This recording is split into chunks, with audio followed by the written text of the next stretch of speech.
चलो स्टार्ट करते हैं अपन वायु।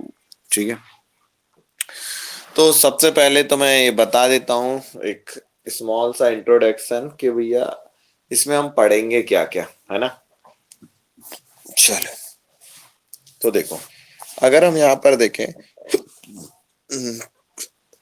मीडियम सबका हिंदी है या कोई इंग्लिश मीडियम वाला भी है? हम्म, जल्दी बोलो यार, मीडियम बोलो, मीडियम। साबित करो। चलो ठीक है, सबसे पहले अपन देखेंगे कोशिका।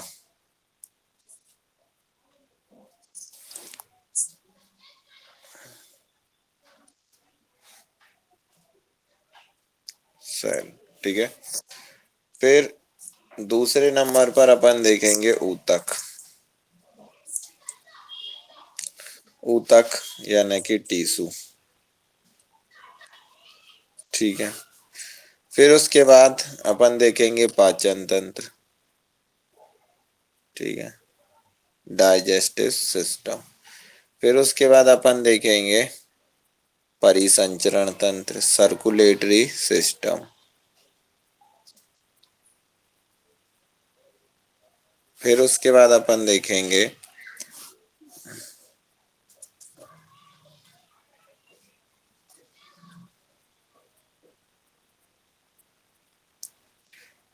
फिर उसके बाद अपन देखेंगे परिसंचरण तंत्र के बाद कंकाल तंत्र यानी कि स्केलेटल सिस्टम, ठीक है। फिर कंकाल तंत्र के बाद परिसंचरण तंत्र, कंकाल तंत्र हो गया, तंत्रिका तंत्र। यानी कि ये ऑडियो किसका चालू है, बंद कर लो जरा। तंत्रिका तंत्र यानी कि तुम्हारा नर्वस सिस्टम, ठीक है। फिर उसके बाद अपन देखेंगे तंत्रिका तंत्र के बाद कोशिका विभाजन यानी कि सेल डिवीजन, ठीक है। फिर अपन देखेंगे वर्गीकरण यानी डाइवर्जन, ठीक है, वर्गीकरण। तो ये सारी चीजें अपन पढ़ेंगे, ठीक है। और भी टॉपिक है, लेकिन ये मेन टॉपिक है जिनके बारे में अपन को पढ़ना है, ठीक है। तो स्टार्ट करते हैं। सबसे पहले सेल, सेल यानी कि फंडामेंटल यूनिट, ठीक है। चलो, ये उतार लिया सबने। चलो, तो सबसे पहले अपन बात करते हैं कोशिका की, सेल की। हम्म,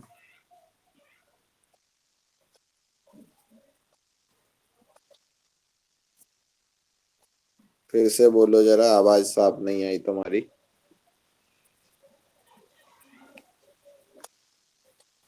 कट रही है तुम्हारी, आज मैसेज कर दो।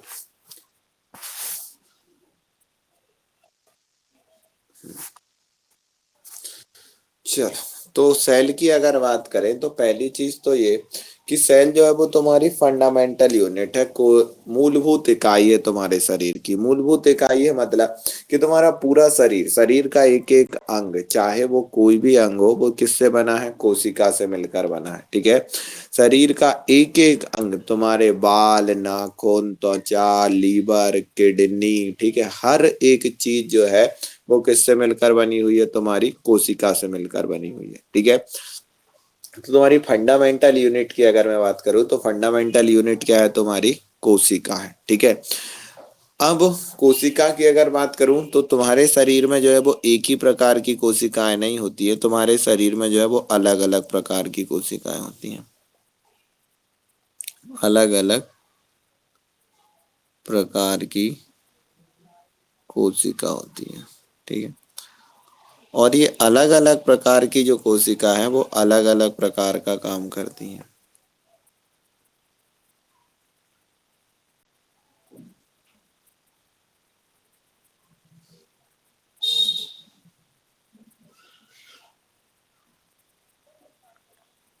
ये कुछ मैं मोस्ट इम्पोर्टेंट फैक्ट है, ठीक है। कि भैया कोशिकाएं जो है वो एक ही प्रकार की नहीं होती है, अलग अलग प्रकार की होती हैं, और अलग अलग प्रकार की जो कोशिकाएं होती हैं वो अलग अलग प्रकार की कोशिकाएं मिलकर अलग अलग प्रकार का काम करती हैं। फिर तीसरी और मोस्ट इम्पोर्टेंट चीज कि कोशिकाओं का साइज अलग अलग होता है, यानी कि एक ही प्रकार के साइज की कोशिकाएं नहीं होती हैं। तो कोशिकाओं का आकार अलग अलग होता है।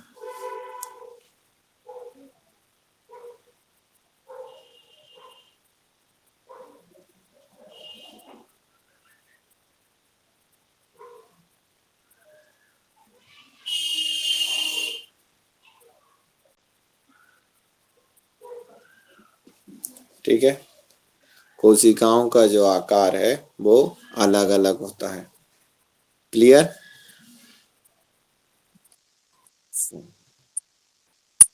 क्या? नोटिस बोर्ड नहीं दिख रहा है? नोटिस बोर्ड का करना क्या है तुम्हें?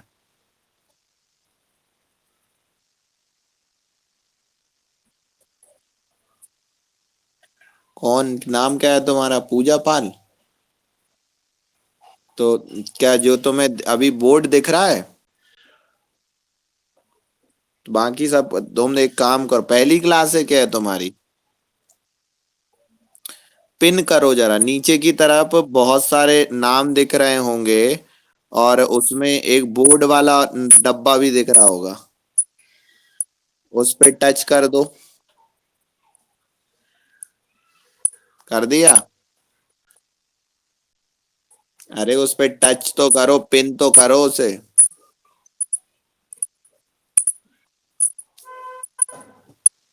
हो गया? अरे यार बड़ी समस्याएं हैं।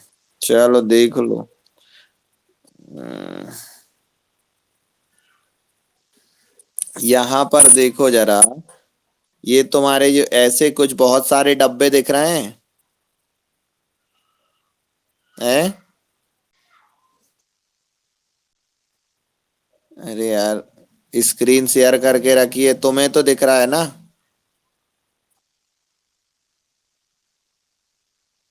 तुम्हारी तुम्हारी स्क्रीन पे नाम क्या आ रहा है अभी? तो बस,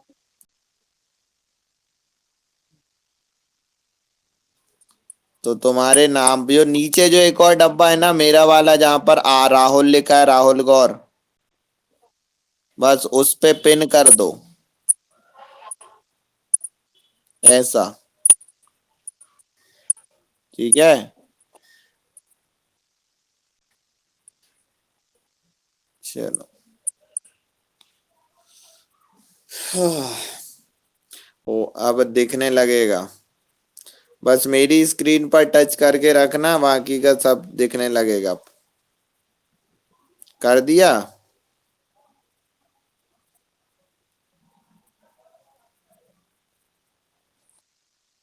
अरे तो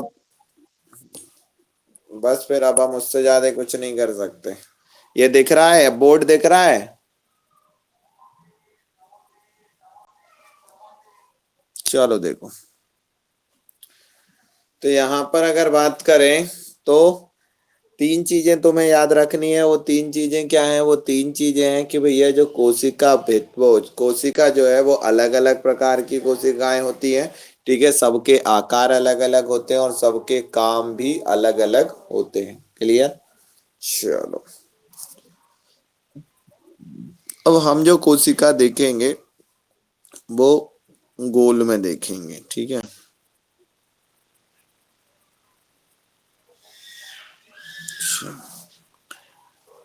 ये कोशिका है, और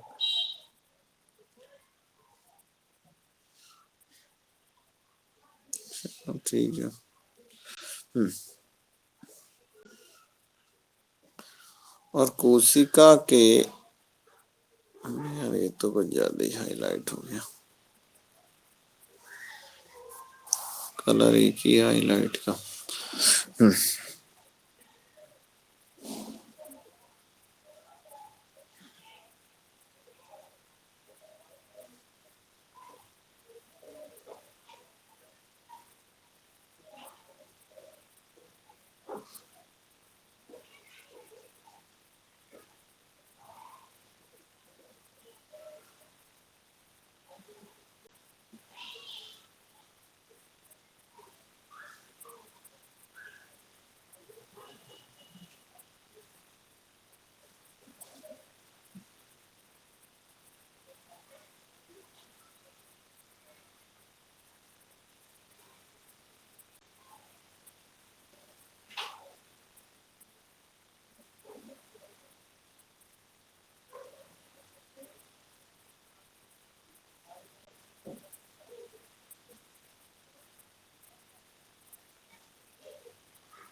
ये जो ऊपर की तरफ जो दिख रही है इसे कहा जाता है कोशिका भित्ति। क्या कहते हैं इसे? कोशिका भित्ति, इंग्लिश में कहे तो सेल वॉल। ठीक है। ये जो सेल वॉल है, कोशिका भित्ति है, ये कोशिका भित्ति जो है वो सेल्यूलोज की बनी होती है। किसकी बनी होती है? सेल्यूलोज की। ठीक है। अब सवाल है कि फिर सेल्यूलोज क्या होता है भैया? ठीक है।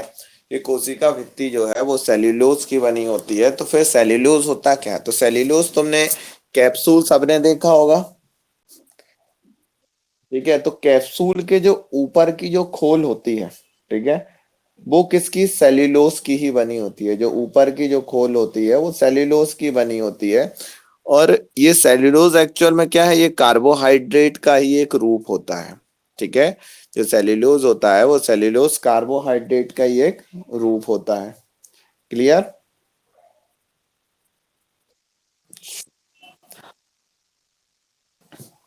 हाँ, वो प्लास्टिक नहीं होता है, वो सेल्यूलोज ही होता है जो कि घुल जाता है, ठीक है, पेट में जाकर। तो जो कोशिका भित्ति है वो सेल्यूलोज की बनी होती है। अब सवाल है कि सेल्यूलोज की ही क्यों होती है? ठीक है। तो सेल्यूलोज की इसलिए होती है क्योंकि जो कोशिका भित्ति है उसका काम होता है कोशिका को फटने से बचाना। ठीक है। कोशिका भित्ति के कारण से ही जो है वो कोशिका फटने से बच जाती है। अब ये कैसे करता है? ये ऐसे करता है भैया कि जब भी कोशिका के अंदर प्रेशर पड़ता है, ठीक है, कोशिका के अंदर जब पानी का प्रेशर पड़ता है तो ये कोशिका जो है वो फैल जाती है। ठीक है। और कोशिका फैल जाती है, और जब पानी का दबाव कम हो जाते है फिर से ये सिकुड़ जाती है। अब ये फैलने और सिकुड़ने के कारण से जो है वो अंदर के प्रेशर हैंडल हो जाता है। ठीक है। और कोशिका जो है वो फटने से बच जाती है। समझ में आया? हम्म। तो जो कोशिका भित्ति है वो कोशिका भित्ति कोशिका को फटने से कैसे बचा लेती है वो मैं तो, ठीक है। तो ये जो है वो कोशिका भित्ति का काम क्या है वो तो तुम्हें समझ में आ गया। ठीक है। वो बनी किसकी होती है वो भी साथ। अब उसके बाद बात करते हैं ये वाली चीज की। ये जो इसके अंदर का जो एक सर्कल दिख रहा है इसे कहा जाता है कोशिका झिल्ली।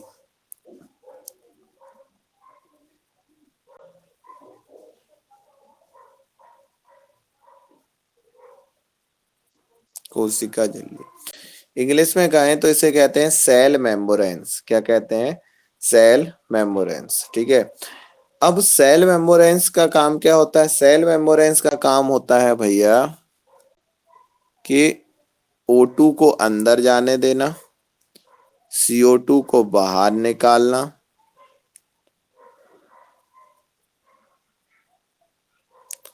और CO2 और O2 को अंदर बाहर करना, वो H2O को अंदर और बाहर करना। ठीक है।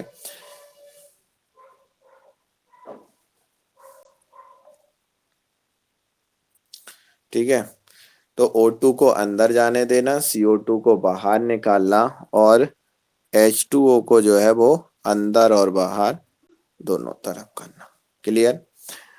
अब अगर बात करें, ध्यान से सुनना, तो ये जो कोशिका झिल्ली है, ये कोशिका झिल्ली जो है वो तीन चीजों की मिलकर बनी होती है। वो कौन कौन सी होती है? वो होती है कार्बोहाइड्रेट,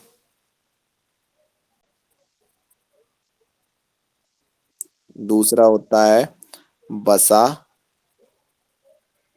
और तीसरा होता है प्रोटीन। तीन चीजों की मिलकर बनी होती है कोशिका झिल्ली। ठीक है। वहीं पर अगर कोशिका भित्ति देखें तो कोशिका भित्ति सिर्फ सेल्यूलोज की होती है, और ये तीन चीजों कार्बोहाइड्रेट, वसा और प्रोटीन का। ठीक है। कोशिका भित्ति सिर्फ जो है वो पादप यानी कि पेड़ पौधों में मिलती है, यानी कि तुम्हारे अंदर कोशिका भित्ति नहीं है, याद रखना। ठीक है। क्यों? क्योंकि तुम्हारे अंदर जो है वो ब्लड है, और ब्लड जो है वो प्रेशर तो डालता है, लेकिन कोशिका इतना ज्यादा प्रेशर नहीं डालता है जितना ज्यादा पानी डालता है। ठीक है। तो इस कारण से तुम्हारे पास कोशिका भित्ति की जरूरत नहीं है। ठीक है। तो पादपों में मिलती है कोशिका भित्ति, और पादप और इंसानों दोनों में कोशिका झिल्ली मिलती है। तो कोशिका झिल्ली का काम क्या है? O2 को अंदर जाने देना और CO2 को बाहर निकालना। अब ये O2 को अंदर और CO2 को बाहर किस प्रोसेस से करती है? तो उस प्रोसेस को कहा जाता है विसरण। क्या कहा जाता है? विसरण।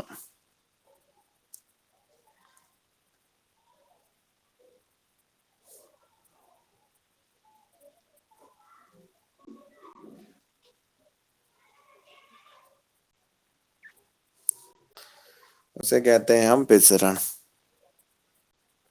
ठीक है। अब अगर बात करें तो ध्यान से सुनना, तो ये विसरण है क्या? विसरण का मतलब होता है चीजों का मिलना। अब चीजें मिलती कब है? चीजें मिलती है कि जब अधिक सांद्रता से कम सांद्रता की ओर, या कम सांद्रता से अधिक सांद्रता की ओर। अब ये सांद्रता क्या है? सांद्रता का मतलब होता है पतलापन या गाढ़ापन। ठीक है। यानी चीजें मिलती कैसी हैं? तो चीजें मिलती हैं पतले और गाढ़ेपन से, यानी पतलेपन से गाढ़ेपन की ओर जाएंगी, या गाढ़ेपन से पतलेपन की ओर जाएंगी। समझ में आया? तो ये क्या कहलाती है? ये कहलाती है इसकी सांद्रता। ठीक है। तो अब यानी कि जो CO2 और O2 का अंदर बाहर कैसे होता है, तो समझना, जब वातावरण में CO2 की मात्रा बढ़, ये लिख लिया ना सबने? चलो, ठीक है। जो नए हैं उन वो लिख लेना, और जो पुराने उन्हें कोई दिख।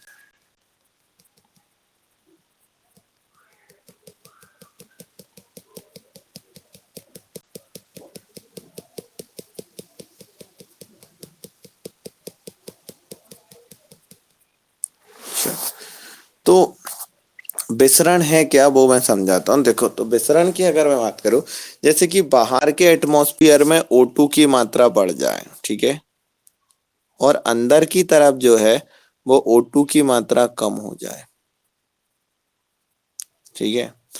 तो क्या होगा कि जो O2 है वो अधिक सांद्रता से कम सांद्रता की ओर जाएगी, यानी कि ऑक्सीजन जो है वो इजिली अंदर की तरफ जाते रहेगी, कोई दिक्कत नहीं है। ठीक है।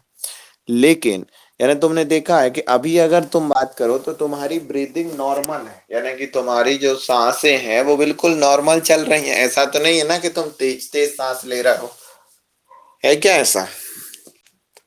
हम्म। ठीक है। लेकिन वहीं पर अगर मैं बात करूं कि जब तुम दौड़ते हो, तो दौड़ते हो तो तुम जैसे ही दौड़कर रुकते हो तो फिर तुम तेज तेज सांस लेने लगते हो, या तुम सीढ़ियां चढ़ते हो तो तुम तेज तेज सांस लेने लगते हो।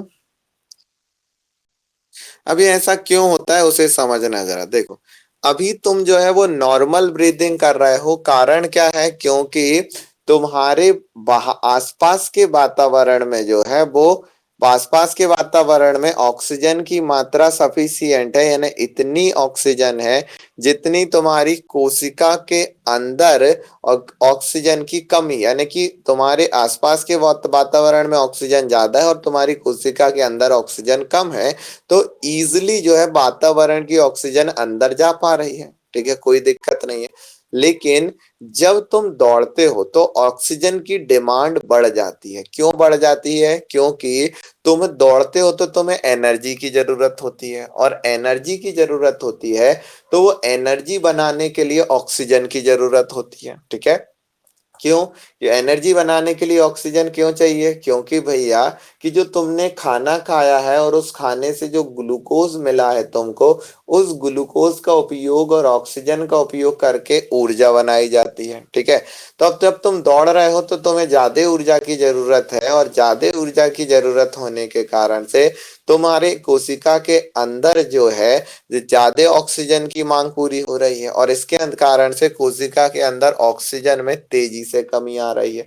और इस कमी को पूरा करने के लिए जो है वो तुम तेजी से सांसें लेने लगते हो। ठीक है। ताकि तुम ज्यादा से ज्यादा ऑक्सीजन जो है वो अंदर पहुंचा सको। समझ में आई बात? हम्म। ठीक है। तो यानी अब समझ में आया कि भैया, जब तुम दौड़ रहे होते हो तो उस समय पर ज्यादा वो लंबी लंबी सांसें क्यों लेते हो? ऑक्सीजन की डिमांड को पूरा करने के लिए। चलो, तो ये जो विसरण की प्रोसेस है, विसरण की प्रोसेस यही होती है कि अब देखो, जैसे कार्बन डाइऑक्साइड कब बाहर निकलती है, तो कार्बन डाइऑक्साइड बाहर जब निकलती है जब तुम्हारी कोशिका के अंदर CO2 की मात्रा ज्यादा हो जाए और बाहर CO2 की मात्रा कम हो। ठीक है, तो जब जो है वो ऑक्सीजन बाहर निकलेगी। क्लियर?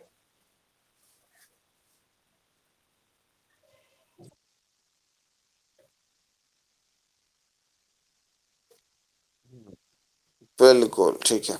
तो समझना जरा, अगर मैं वातावरण की ऑक्सीजन की बात करूं तो वातावरण, वो कार्बन डाइऑक्साइड की बात करूं तो वातावरण में जो कार्बन डाइऑक्साइड का परसेंटेज है वो है 0.03%। ठीक है, अब ये बहुत कम परसेंटेज है। ठीक है, और जब तुम्हारी कार्बन डाइऑक्साइड की बात करूं तो ये कार्बन डाइऑक्साइड तुम्हारी कोशिका के अंदर बनती है, यानी तुम कार्बन डाइऑक्साइड बाहर से नहीं ले रहे हो, ये कार्बन डाइऑक्साइड क्या हो रही है, अंदर बन रही है। ठीक है, तो अगर मैं पर स्क्वायर एरिया की अगर मैं बात करूं तो तुम्हारी कोशिका के अंदर जो है वो इतनी ऑक्सीजन बन रही है कि उतने ही एरिया में बाहर की ऑक्सीजन उतनी नहीं है। यानी कहने का मतलब मेरा ये है कि तुम्हारी कोशिका के अंदर जो इतने एरिया में जितनी ऑक्सीजन बन रही है, बाहर इतने एरिया वो जितनी कार्बन डाइऑक्साइड बन रही है, बाहर इतने ही एरिया में उतनी कार्बन डाइऑक्साइड नहीं है।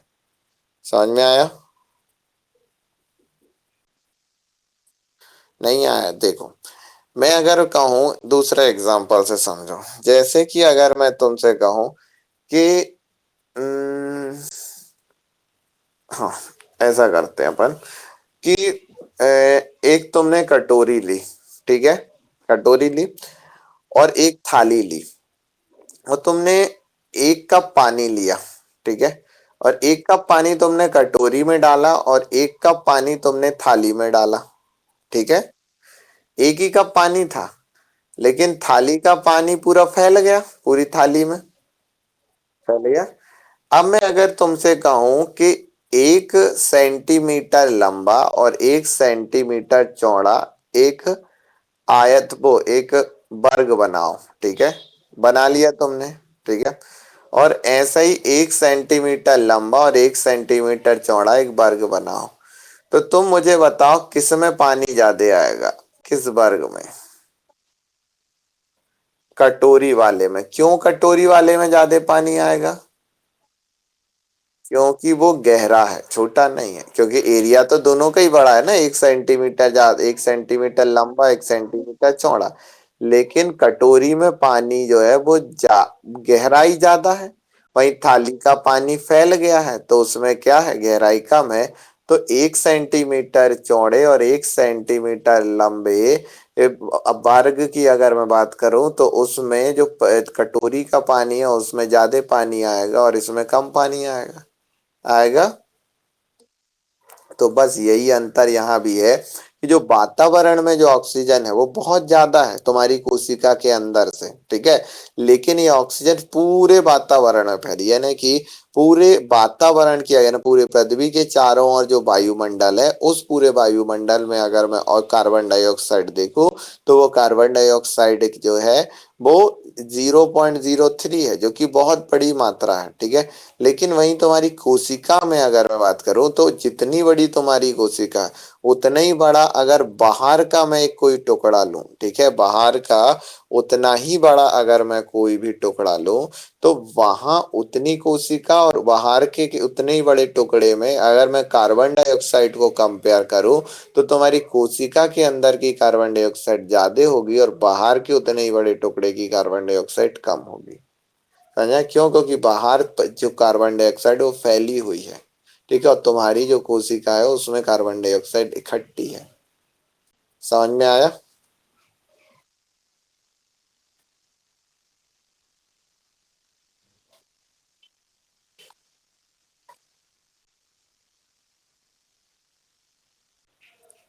मैं जो समझा रहा हूं तुम वो समझ के तुम अपना दिमाग अलग चला रहे हो।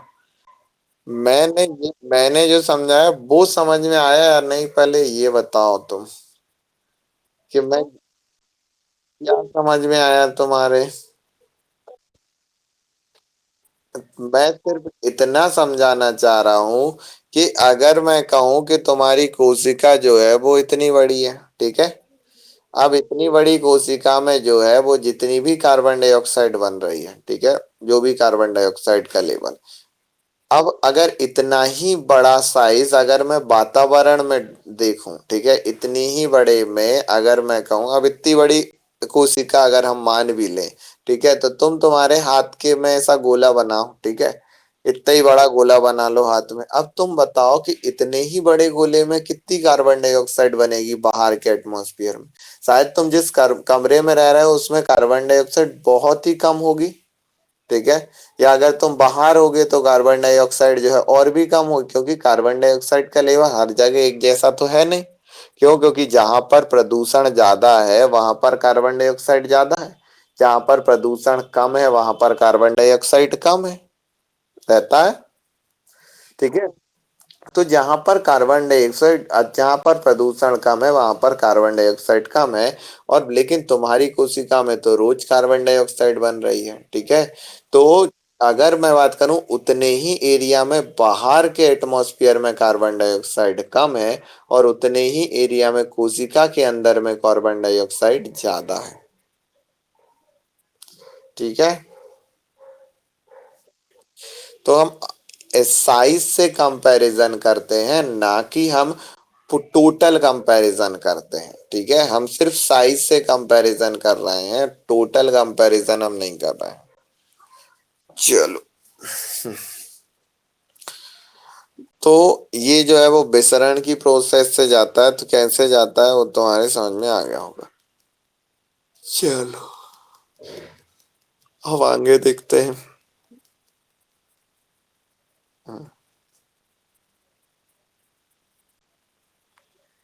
अरे यार, ये बड़ी समस्या है इसमें।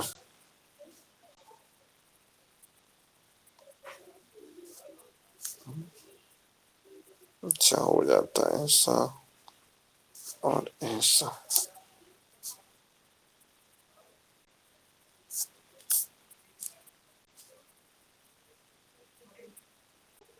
इसको सीखना पड़ेगा यार। ठीक है। अब अपन बात करें कि भैया कोशिका भित्ति और कोशिका झिल्ली के बारे में तो तुम सीख गए, ठीक है। ये कोशिका झिल्ली जो है वो एक अर्ध पारगम्य झिल्ली है।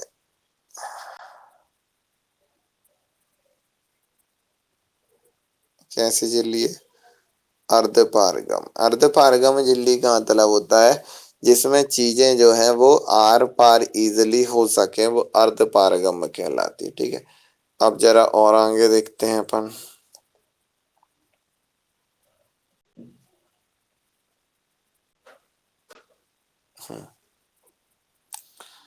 तो अब बात करते हैं कुछ कोशिका अंग की, ठीक है।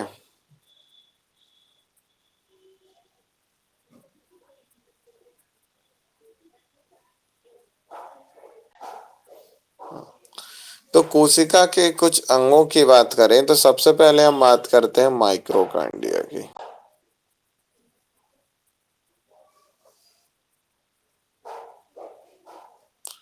तो ये जो तुम्हें दिखाई दे रहा है ये इस तरह का, ये है माइक्रोकांडिया,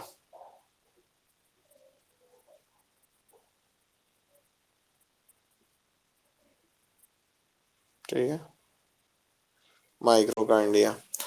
अब माइक्रोकांडिया को जो है वो कोशिका का पावर हाउस कहा जाता है, ठीक है। तो माइक्रोकांडिया होता है, वो माइक्रोकांडिया को कोशिका का पावर हाउस कहते हैं। क्यों कहते हैं माइक्रोकांडिया को कोशिका का पावर हाउस? इसलिए कहते हैं क्योंकि ये ऊर्जा बनाता है। अब ऊर्जा बनाता है तो कैसे ऊर्जा बनाता है, तो वो थोड़ा सा समझते हैं अपन, ठीक है। कि भैया ये क्या करता है कि तुम जो खाना खाते हो, वो खाना खाने के बाद आखिरी में जो प्रोडक्ट बनता है, 2 मिनट रुको, मेरे को याद,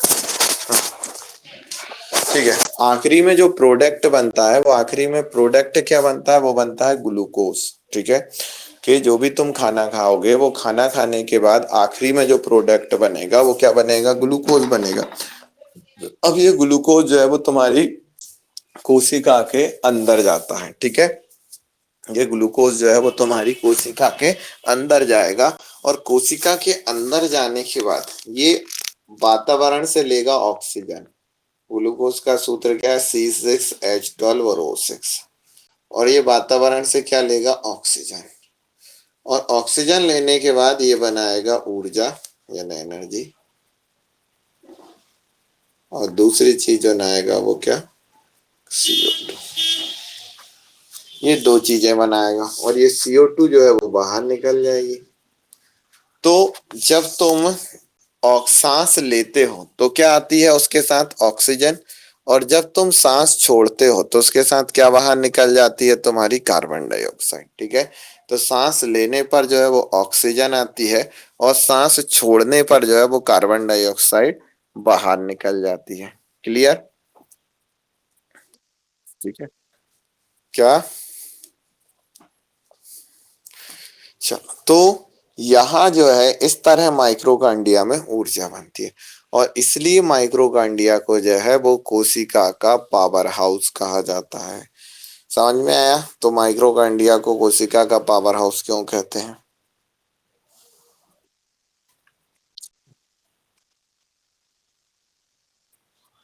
कोशिका का पावर हाउस। ठीक। चलो अब बात करते हैं अपन आगे।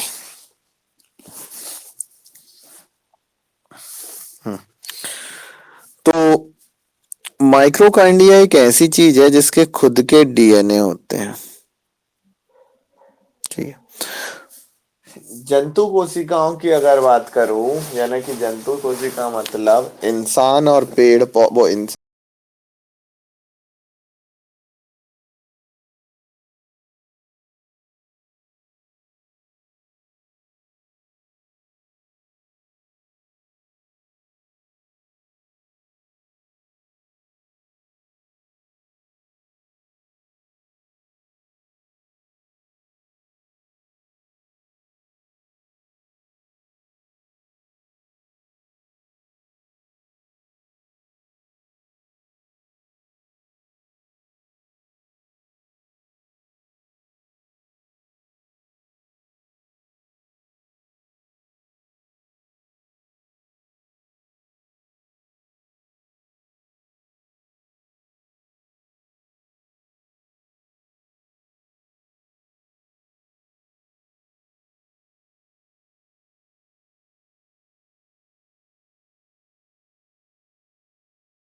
मेरी आवाज आ रही है?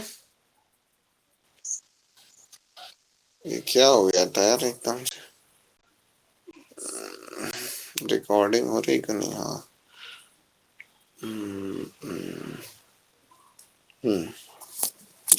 तो अगर माइक्रोकांडिया की अगर मैं बात करूं तो माइक्रोकांडिया जो है पूरे इंसानी कोशिका और जानवर की कोशिका, अगर पेड़ पौधों की कोशिकाओं को छोड़ दिया जाए तो इंसानों और जानवरों की कोशिकाओं में माइक्रोकांडिया के अलावा ऐसा कोई भी और कोशिकांग नहीं है।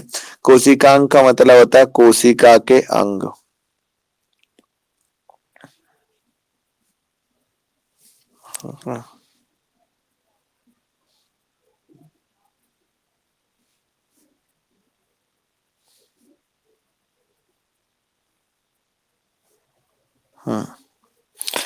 ऐसे कोई भी कोशिकांग नहीं है, ठीक है, जो कि ऐसा कोई भी कोशिकांग नहीं है जिसके खुद के डीएनए हो, ठीक है।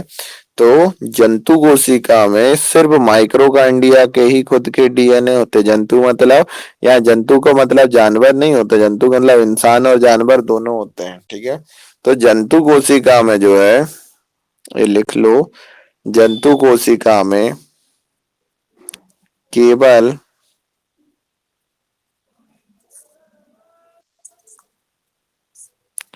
माइक्रोकांडिया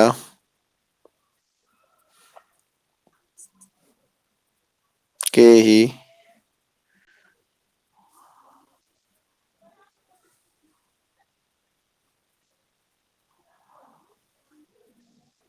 डीएनए होते हैं,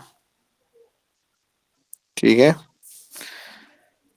जंतु कोशिका में केवल माइक्रोकांडिया के डीएनए होते हैं। पादप कोशिका में दो चीजों के होते हैं, एक लवक के भी होते हैं। चलो, क्लियर।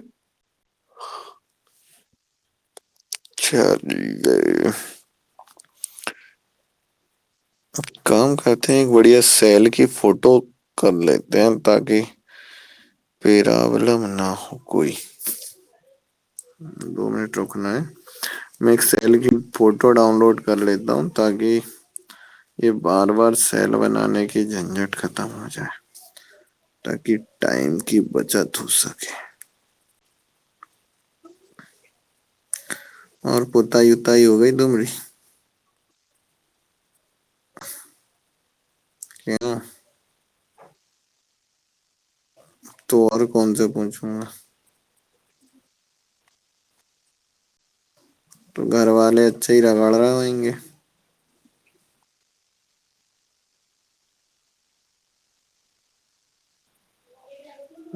यार तुम तो बढ़िया घर वाले हैं तुम्हारे। बाकी के लोगों घर वाले भी ऐसे ही हैं क्या?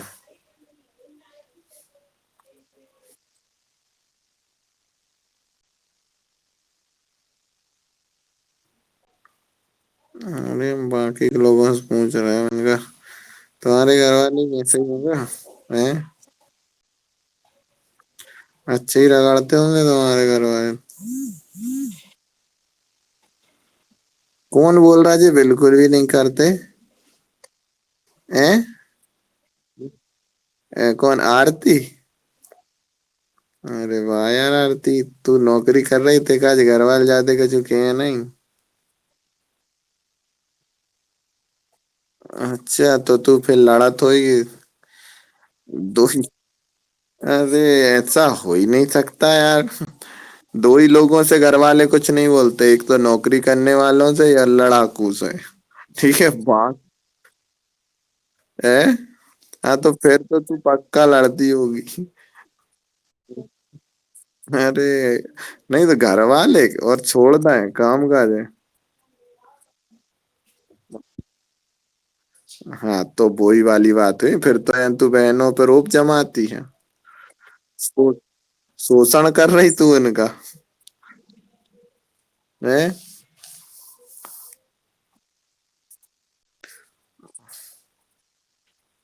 चल ठीक है, मान ले रहे हैं। वैसे हजम नहीं हो रही ये बात है।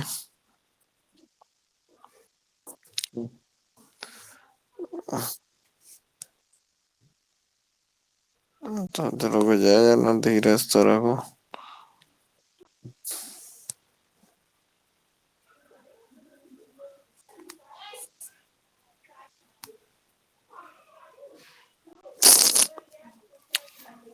अब दिख रही है? चलो, ये सही सेल है, शानदार सी। चलो, इस पे अपन कुछ काला पीला भी कर सकते हैं। हाँ, तो अगर बात करें भैया कि यहाँ पर अपन ने जो अभी तक बात करी है वो ये बाहर के पार्ट की बात कर चुके हैं अपन, है ना। अब अपन जो बात करने वाले हैं वो बात करने वाले हैं इसकी। ये माइक्रोकांडिया की अभी अपन ने बात करी थी, ये भी माइक्रोकांडिया, ठीक है।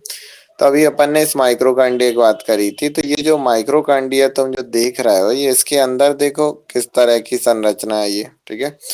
तो माइक्रोकांडिया के अंदर जो है वो माइक्रोकांडिया के अंदर इस तरह जालीनुमा ऐसी संरचना होती है, ठीक है। और इसी में जो है वो एनर्जी बनती है, यानी कि अगर ये जो पिद्दी सा अंग नहीं होता, अगर ये नहीं होता तो सोच के देखो कि तुम जो है पहली चीज तो सांस नहीं ले पाते। क्यों? क्योंकि श्वसन की क्रिया जो है वो इसी से संपन्न होती है। तो एक मोस्ट इम्पोर्टेंट फैक्ट लिख लेना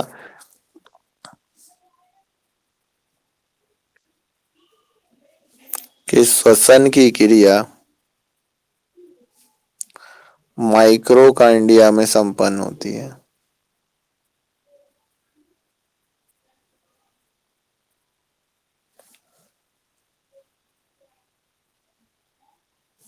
अरे यार, क्या हो गया?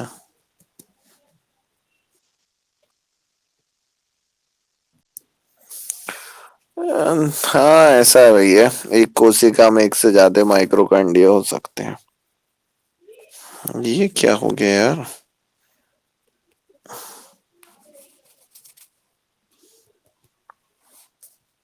चलो हटाओ। तो यहाँ लिखे है ना, श्वसन की जो क्रिया है वो श्वसन की क्रिया कहाँ संपन्न होती है? श्वसन की क्रिया माइक्रोकांडिया में संपन्न होती है। क्लियर? अब अपन देखते हैं गोल्जी काय। तो ये देख रहे हो, ये गोल्जी काय, ये है गोल्जी काय, ठीक है। और एक गोल्जी काय जो है वो थैलीनुमा संरचना है। देखो ध्यान से, ये थैलियां हैं यहाँ पर, ये दिख रही हैं, ठीक है। इनमें कुछ भरा है और ये पकड़ भी रहा है। तो ये जो थैलीनुमा जो संरचना होती है, ये क्या है? गोल्जी काय। अब गोल्जी काय का काम क्या होता है? गोल्जी काय का काम होता है कि चीजों को इन थैलियों में भर भर कर जो है वो कोशिका के जरूरी पार्ट, यानी कि जिस चीज को जिस चीज की जरूरत होती है वो इसको पहुंचा देता है, ठीक है। तो कोशिका, इस गोल्जी काय का काम क्या होता है? गोल्जी काय का काम होता है कि कोशिका के जिस भी अंग को जिस चीज की भी जरूरत होती है वो उसको पहुंचा देता है, ठीक है। जैसे किसी को कार्बोहाइड्रेट की जरूरत हुई तो इसने अपनी थैली में भरा कार्बोहाइड्रेट और उसको दे दिया, ठीक है। किसी को जो है वो मान लो प्रोटीन की जरूरत हुई, प्रोटीन भरा और प्रोटीन दे दिया, ठीक है। तो ऐसे करके जिसे भी, सर मुझे नहीं दिख रहा है सुकन्या, तुम्हें दिख नहीं रहा है? आवाज आ रही है मेरी? अरे सुकन्या, दिख नहीं, वो स्क्रीन पे यार, नए लोगों को समझ में नहीं आता कि स्क्रीन कैसे चलाना। वो उसको पिन करो, पिन बता देना यार कोई उसे, सुकन्या को, कि पिन कैसे करते हैं।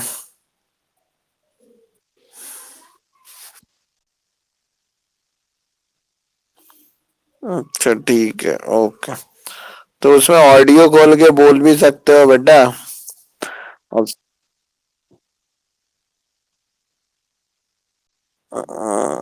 अच्छा, उस पर टच करो, ऑडियो का ऑप्शन भी आता है, तो क्वेश्चन ऐसे भी पूछ सकते हो, मैसेज करना हो तो कर सकते हो, कोई दिक्कत। चलो देखो, तो ये जो गोल्जी काय होता है, ये गोल्जी काय कैसा होता है? ये गोल्जी काय जो है वो थैलीनुमा संरचना होती है, पहली चीज तो, ठीक है। गोल्जी काय में थैलीनुमा संरचना होती है। और दूसरी और मोस्ट इम्पोर्टेंट चीज, ये थैलियों में चीजों को भर भर कर और कोशिका के जो भी जरूरी पार्ट होता है उस जरूरी पार्ट तक ये चीजें पहुंचा देता है, ठीक है। क्लियर? ठीक है। अब इसी कारण से इसको ट्रैफिक कंट्रोलर कहा जाता है, या फिर हिंदी में कहें तो यातायात प्रबंधक। प्रबंधक, यातायात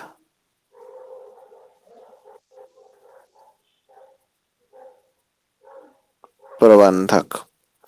ठीक है,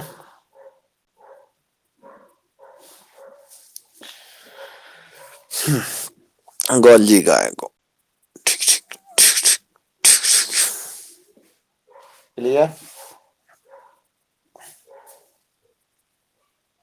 चलो, फिर ये प्रोटीन निर्माण में भी मदद करता है, ये भी लिख लेना, ये प्रोटीन निर्माण में मदद करता है। अब अगला पार्ट देखते हैं। ये जो दिख रहा है यहां से यहां तक, ये केंद्रक से चिपकी हुई है जालियां। ठीक है, ये वाली ये ये सब जो है ये कहलाती है तुम्हारी अंतः द्रव्यीय जालिका, ER। हिंदी में कहते हैं अंतः द्रव्यीय जालिका और इंग्लिश में कहते हैं इंडोप्लाज्मेटिक रेटिकुलम। क्या कहते हैं? इंडोप्लाज्मेटिक रेटिकुलम। ठीक है, अब इन्होंने दो पार्ट में बांटी है, रफ इंडो, तो अपन आगे देखेंगे। ठीक है, तो इंडोप्लाज्मेटिक रेटिकुलम। ठीक है, अब ये अंतःद्रव्यीय जालिकाओं की बात करें तो ये केंद्रक से बिल्कुल लगी है। ध्यान से देखो, ये केंद्रक के अंदर तक घुसी है, यहाँ पर घुसी है।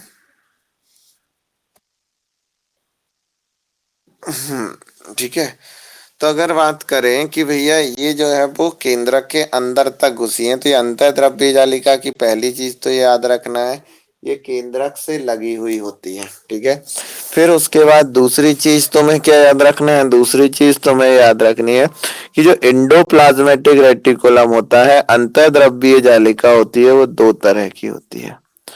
एक होती है खुरदरी,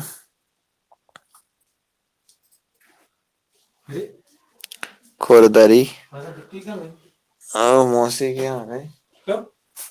उनकी तबीयत खराब है, उनका मुंह सूज रहा, दाढ़ा निकली है, छोटू यार हो गए।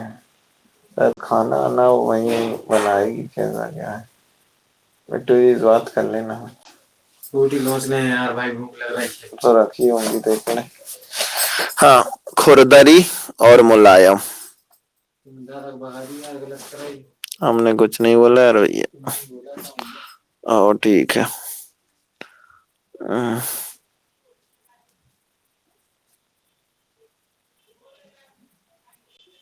खुरदरी और मुलायम। ठीक है,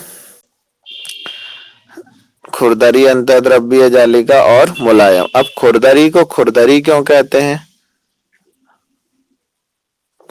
खुरदरी को खुरदरी इसलिए कहते हैं क्यों, क्योंकि इस पे दाने से लगे होते हैं। ठीक है, दाने यहाँ पर देखो, ये डॉट डॉट लगे हैं, देख रहा है ये डॉट डॉट। ठीक है, हाँ, ये जो रेड रेड से हल्के हल्के से ये जो दाने हैं, ये दाने क्या होते हैं? ये राइजोबियम के दाने होते हैं। यानी कि ये जो दाने हैं वो क्या है? वो है राइजोसोम। ठीक है, और खुरदरी को खुरदरी इसलिए कहते हैं क्योंकि उन पर ये दाने के रूप में राइजोसोम लगे होते हैं। अब ये राइजोसोम करते क्या है? तो ये राइजोसोम की अगर बात करें तो ये जो राइजोसोम होते हैं, ये राइजोसोम प्रोटीन का निर्माण करते हैं। किसका निर्माण करते हैं?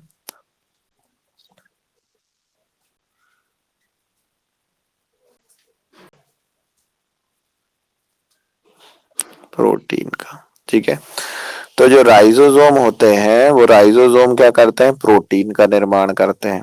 क्लियर। ठीक है, और इसके कारण से ये अंतःद्रव्यीय जालिका का खुरदरा पार्ट प्रोटीन बनाता है। फिर उसके बाद स्मूथ की अगर मैं बात करूं, यानी दो तरह की होती है, एक होती है खुरदरी और दूसरी होती है मुलायम। तो जो मुलायम अंतःद्रव्यीय जालिका होती है, जो स्मूथ अंतःद्रव्यीय जालिका होती है, वो ये है, ये। ठीक है, ये देख रहा। अब इसे स्मूथ क्यों कहते हैं? स्मूथ इसलिए कहते हैं क्योंकि ये जो है वो वसा का निर्माण करती है, फैट बनाती है। ये क्या कर रही है? फैट बना रही है। तो स्मूथ को स्मूथ इसलिए कहते हैं क्यों? क्योंकि ये क्या बनाती है? फैट बनाती है। और फैट कैसा होता है? चिकना होता है।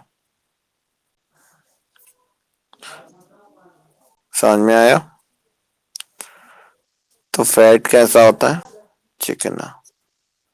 चलो, तो ये समझ में आ गया कि भैया अंतःद्रव्यीय जालिका कितने टाइप की होती है। अंतःद्रव्यीय जालिका जो है वो दो तरह की होती है।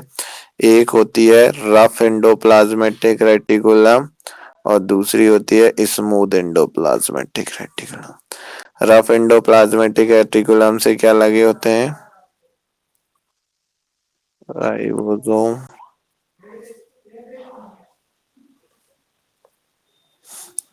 यहाँ पर क्या बनता है, बसा, ठीक है, और प्रोटीन भी बनता है, वो सॉरी प्रोटीन इधर,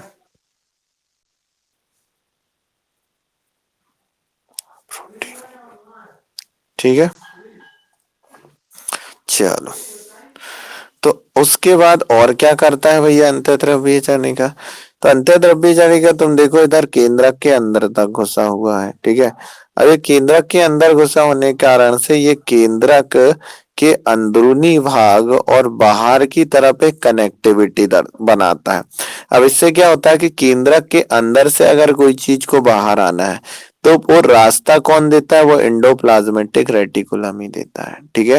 यानी अगर यहाँ केंद्र के अंदर होते हैं गुणसूत्र, तो इन गुणसूत्रों को अगर बाहर आना है तो बाहर कैसे आएंगे, एंडोप्लाज्मेटिक रेटिकुलम से होते हुए ही जो है वो बाहर की तरफ आएंगे। समझ में आया, ठीक है। तो ये एंडोप्लाज्मेटिक रेटिकुलम से होते हुए ये बाहर निकलेंगे, ठीक है। तो एक और काम क्या होता है, तो लिख लेना कि केंद्रक के अंदर से चीजों को बाहर निकलने के लिए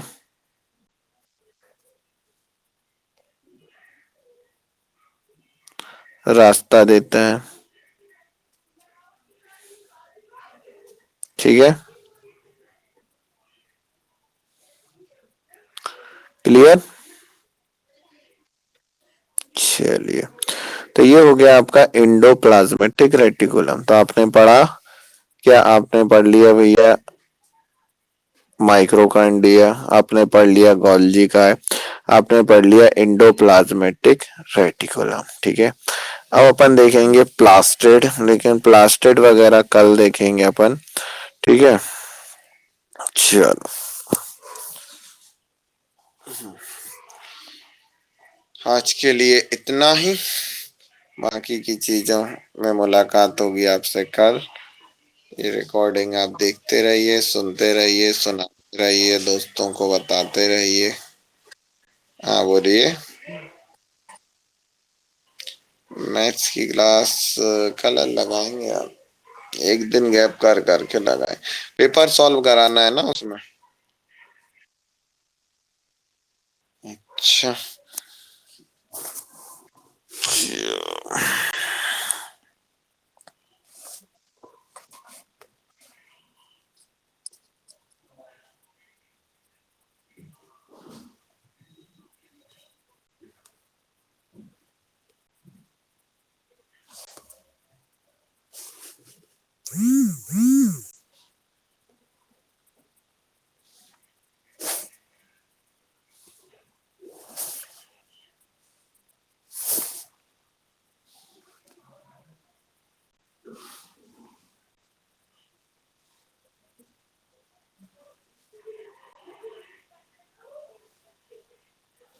कहाँ तक सॉल्व आउट कर लिए थे।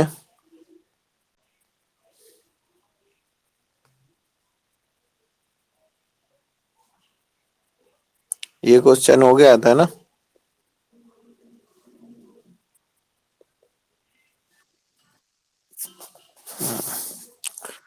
चलो देख लेते हैं, ये परमानेंट निशान का हो गया यार इसमें, तुम्हें दिख रहा है ये निशान,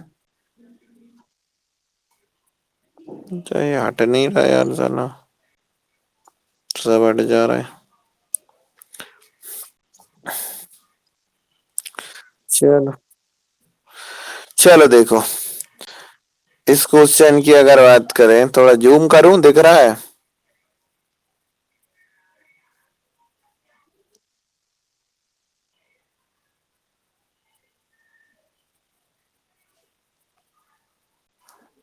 अरे यार,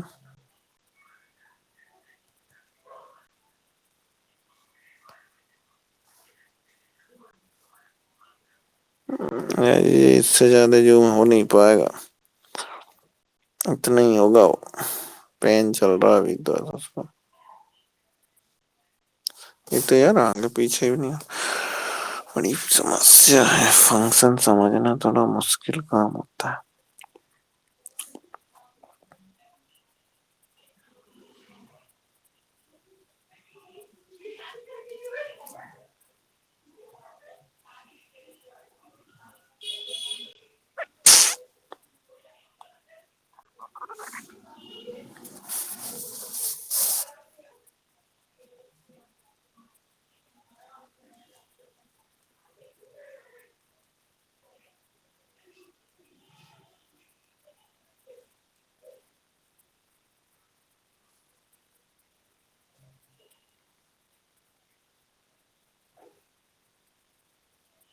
अब ठीक है।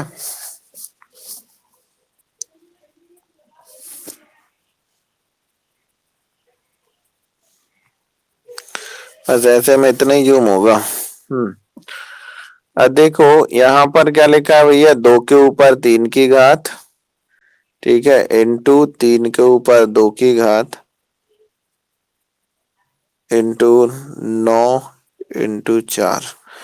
ठीक है, अब इसे तुम्हें सॉल्व आउट करना है। तो तुम्हें मैंने घातांक के नियम बताए थे कि घातांक के नियम क्या होते हैं, गुणा में घातें जुड़ जाती हैं, लेकिन वो कब जुड़ती हैं, जब आधार समान हो। तो यहाँ पर आधार समान नहीं है तो कुछ नहीं हो सकता। लेकिन अगर दो संख्याओं के ऊपर एक ही घात लगी हो तो इसका मतलब क्या है, इसके ऊपर मतलब यह है कि ये जो घात है वो इसकी भी है और इसकी भी है। यानी कहने का मतलब ये है, कहने का मतलब देखो, इसको भी मैं घात के रूप में चेंज कर सकता हूँ। कैसे चेंज कर सकता हूँ, तो ध्यान से देखो, मैं इसको लिख सकता हूँ 3 के ऊपर 2 की घात, लिख सकता हूँ।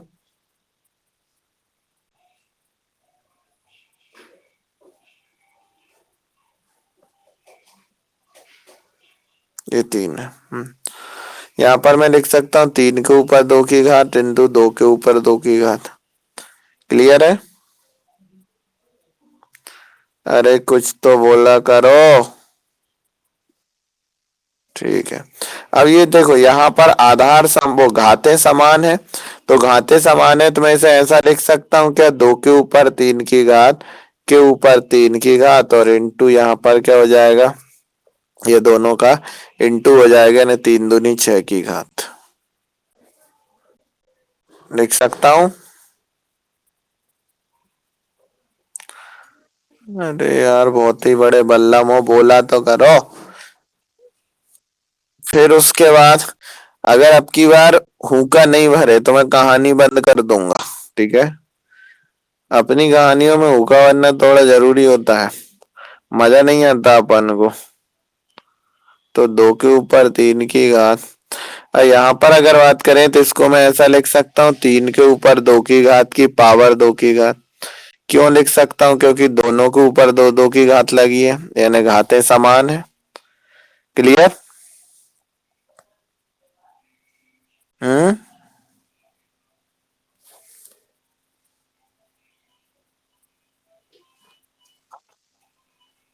और 3 दूनी 6, तो 6 के ऊपर 6 की घात और 6 के ऊपर 2 की घात।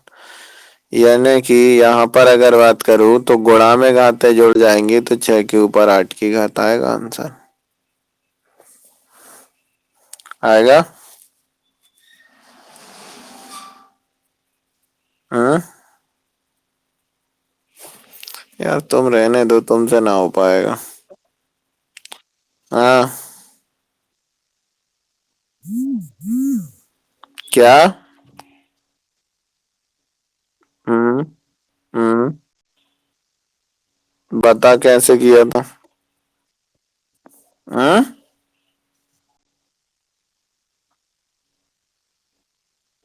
हम्म।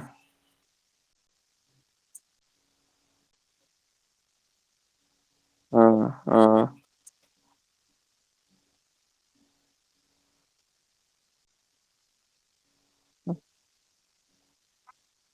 हम्म।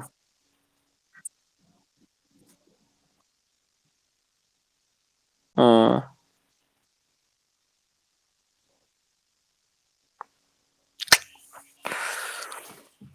अगर तूने ऐसा किया है कि 2 × 3 के ऊपर 6 की घात, ठीक है, और अगर तूने फिर तो वही तो मैंने भी किया, मैंने कौन सा अलग कर दिया।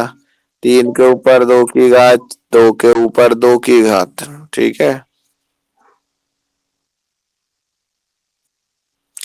तो ऐसा किया तूने, बस इतना डायरेक्ट इसको कर दिया होगा, 6 के ऊपर 6 की घात।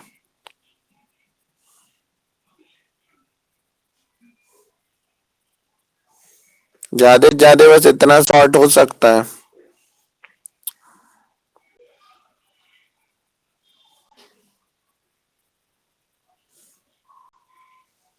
चलो ये देखो, यहाँ पर पूछा है भैया कि इसका उत्तर क्या होगा, ठीक है। अब ऐसे सवालों में जो है, जहां पर अब तुम्हें ये कोशिश नहीं करनी है कि यहाँ पर तुम पूरा इनटू करो और फिर उनका क्यूब निकालो, ठीक है। यहाँ पर तुम्हें क्या देखना है, नंबर ऑफ जीरो देखना है। कैसे नंबर ऑफ जीरो, ध्यान से देखना है कि अगर मैं बात करूं कि यहाँ पर 5 है, ठीक है, पहले 5 में तुम 8 का इंटू करोगे तो 5×8 = 40 हो जाएगा। यानी ये तो कंफर्म हो गया कि आखिरी में जीरो आएगा, ठीक है। तो यानी कि आखिरी में जीरो आएगा, और जब तुम जीरो के ऊपर क्यू करोगे तो ये भी डेफिनेटली है कि 3 जीरो तो आने ही आने, ठीक है। तो यहाँ पर 3 जीरो आने ही आने हैं, तो तुम देख लो ये चारों ऑप्शन में से सिर्फ एक के ही पास 3 जीरो है, इसलिए ये सही आंसर होगा। समझ में आया? चलो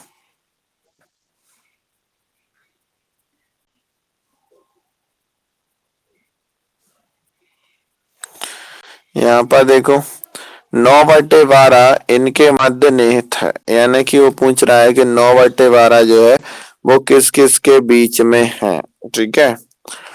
तो कह रहा है 5/6 और 7/8। तो देखो, तुमसे पूछा है कि 9/12 पता करना है कि वो किस किस के बीच में है, यानी कि तुम्हें पता करना है 5/6 धन 7/8 को जोड़ लो, और उसके बाद इसमें 1/2 का भाग दे दो या गुणा कर दो, तो तुम्हारा आंसर आ जाएगा, ठीक है। जिसमें होगा वो तुम्हें पता चल जाएगा, ठीक है। तो देखो जरा, बीच में है तो बटे 2 कर दो। तो कैसे, ध्यान से देखना, जैसे कि इन दोनों का एलसीएम क्या आएगा। हम्म, कितना आएगा?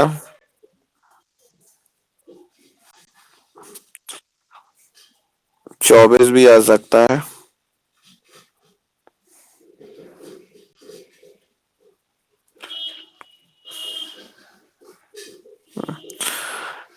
6 के पावड़ में 24 कितने बार में आता है? 4 बार में।